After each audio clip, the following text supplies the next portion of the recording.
En la gota que colma el vaso, porque lo que me llamaban a la militancia son cosas que vienen de más atrás. Un día en la sede del Partido Socialista de Cataluña, tengamos presente que el PSOE llevaba ya 4 años en el gobierno de España, tengamos presente que el ministro de Defensa era un hombre del Partido Socialista de Cataluña, y yo en la sede de ese partido, yo de pronto oí un aplauso, ¿no? ¿Qué ha pasado? ¿No? ¿Por qué aplaude la gente?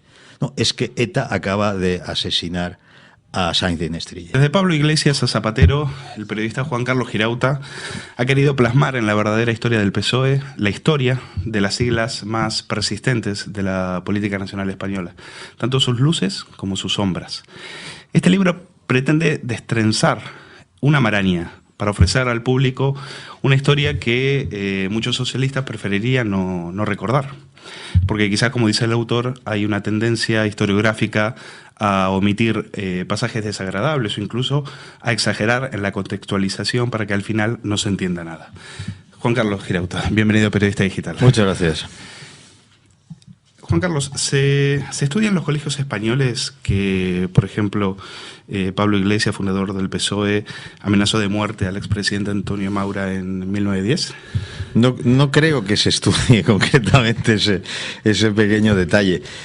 Vamos, no sé lo que se estudia ya en los colegios, pero lo que sí sé es que esa obsesión demostrada por los socialistas con la memoria histórica no se corresponde exactamente con recordar los hechos de su propia organización. Se corresponde más bien con una idea de utilización actual, de herramienta de política muy, muy actual y de agitación y de propaganda de algo que tiene ya poco que ver con la historia, tiene más bien que ver con un cómic, con una historia en blanco y negro que ellos explican, y naturalmente la historia de su propia organización directamente no la explican. Hay muy pocas historias del PSOE, esa es la verdad, y bueno, ellos quedan en todo caso disimulados en ese magma respecto al pasado, esa confusión sobre el pasado, pues ellos naturalmente se presentan a sí mismos como los buenos de la película, como un partido que siempre ha sido pulcramente democrático, ¿no? O sea que si usted le preguntara a un español de pie quién mató a Calvo Sotelo,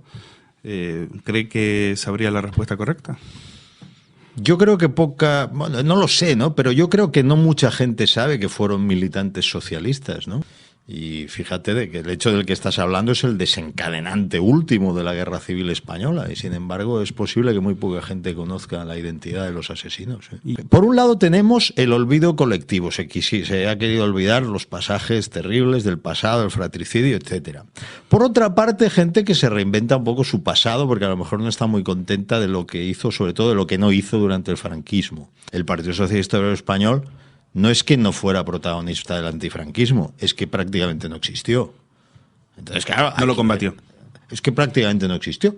Quedó en una organización diminuta, con sede en Francia, que celebraba congresos discutiendo cosas que cada vez tenían menos que ver con la realidad española, gente que iba envejeciendo fuera de España, y que naturalmente no tenía ya que ver con la realidad, y la organización interna era una cosa diminuta.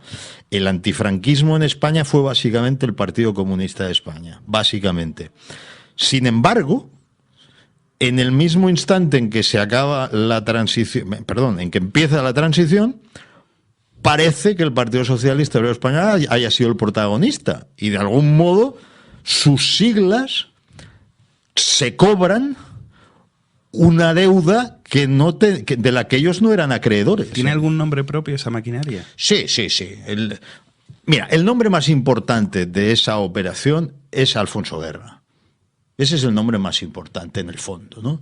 El nombre más importante para la historia fue Felipe González, pero de aquella operación fue Alfonso Guerra. Él está convirtiéndose en un especialista en demoscopia, en procesos electorales, y lo está haciendo con los recursos de la Internacional Socialista, de algunos gobiernos europeos donde están gobernando socialistas o socialdemócratas, de partidos socialistas europeos que están en la oposición y que han decidido que en España, cuando falte Franco, ha de existir una alternativa de izquierdas que no sea comunista. Yo lo que quiero subrayar, y esa es un poco mi tesis, es que el PSOE murió a principios de los años 70 y nació otra cosa. Cuando hablamos del PSOE, en realidad hablamos de un partido que muere cuando Rodolfo Llopis no se puede presentar. Rodolfo Llopis ha sido el líder del PSOE durante 30 años, y en el exilio, los años más duros y tal, vamos, más duros, más grises, más oscuros, y no puede ni siquiera presentarse con las siglas, tiene que, pues, se presenta con sus siglas, pero le tiene que añadir una coletilla, histórico, ¿no? Porque hay un grupo de gente que ha arrebatado esas siglas. ¿Y en un espectro ideológico dónde situaría esa otra cosa que surge? Bueno, Felipe González, que es, digamos, el encargado de llevar adelante pues esa nueva etapa, él con Alfonso Guerra, está en la época en lo que podría ser pues una socialdemocracia a la europea avanzada, propia de la época, y su trabajo es justamente desideologizar al partido.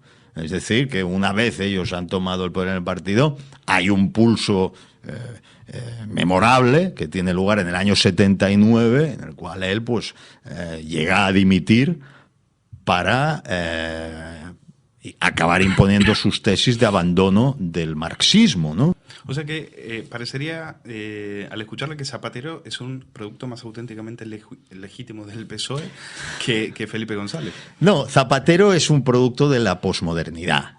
Zapatero es un hombre vacío de ideas, ¿eh? No digo que no le asistan algunas virtudes, que naturalmente las ha de tener, ¿no? No se llega a gobernar un país y a ganar 2 veces las elecciones siendo un imbécil, ¿eh? Cuidado.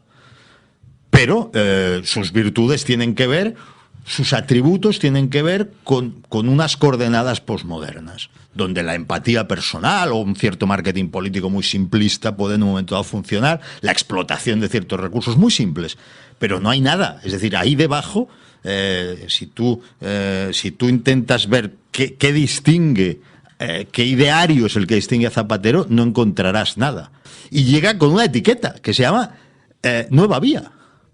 Y Nueva Vía quería sugerir la tercera vía de Tony Blair, que sí era una cosa elaborada, que tenía detrás a Anthony Giddens y que estaba buscando una reelaboración de la izquierda después de la caída del muro de Berlín. Pero aquí no había nada parecido. Nueva Vía era una etiqueta. Era una etiqueta y un señor de León, vamos, que tampoco es de León, ¿no? Tampoco es de León, sí. Con Caldera, Blanco y Trini Jiménez, ¿no? Es decir, un grupo. No había nada. Cuéntanos la anécdota que, por llamarlo de alguna manera, que cuenta en su libro de qué es lo que le lleva a usted esa gota que colma el vaso y que le lleva a romper con su militancia en el PSOE allá por los años 80. Bueno, me pregunta por la gota que colma el vaso, ¿eh? Y por tanto me centraré en la gota que colma el vaso, porque lo que me llevaban a la militancia son cosas que vienen de más atrás. Pero efectivamente hay una gota que colma el vaso, que es un día en la sede del Partido Socialista de Cataluña. Tengamos presente que el PSOE llevaba ya 4 años en el gobierno de España, tengamos presente que el ministro de Defensa era un hombre del Partido Socialista de Cataluña, y yo en la sede de ese partido, esto lo he vivido, me lo pueden negar, pero si me lo niegan yo les aportaré algún otro testimonio que también estaba allí y lo vivió. Yo de pronto oí un aplauso, ¿no? ¿Qué ha pasado? ¿No? ¿Por qué aplaude la gente? No, es que ETA acaba de asesinar a Sainz de Inestrillas. Entonces yo en ese momento dije, yo no voy a continuar aquí. Es decir, yo no puedo compartir nada con una gentuza que está aplaudiendo un asesinato de ETA cuando ellos tienen el gobierno de España, además. El gobierno de España, y concretamente este partidillo que vive de las siglas del PSOE y que se llama PSC, concretamente este tiene la responsabilidad, a través de Narcís Serra, del gobierno, del Ministerio de Defensa. Y hoy día la izquierda tiene una carta de presentación en Occidente y aquí es lo mismo pero exagerado, que es la superioridad moral. Es decir, ellos se presentan como superiores moralmente, ellos por definición son aquellos a los que hay que juzgar por sus buenas intenciones, independientemente de que sus resultados sean aberrantes y deleznables y perniciosos, hay que juzgarlos por sus buenas intenciones, porque los malos son los otros. Aunque los malos, cuando gobiernan, creen empleo, pero son malos en realidad. Claro, todo esto ya vemos que es un disparate, pero ojo, que ese disparate sectario, esa línea divisoria de la sociedad entre buenos y malos, y ese conjunto de pequeñas causitas como el cambio climático y el aborto como un derecho en fin, ya saben, todo eso en un momento dado les ha funcionado y les ha funcionado muy bien, ¿eh?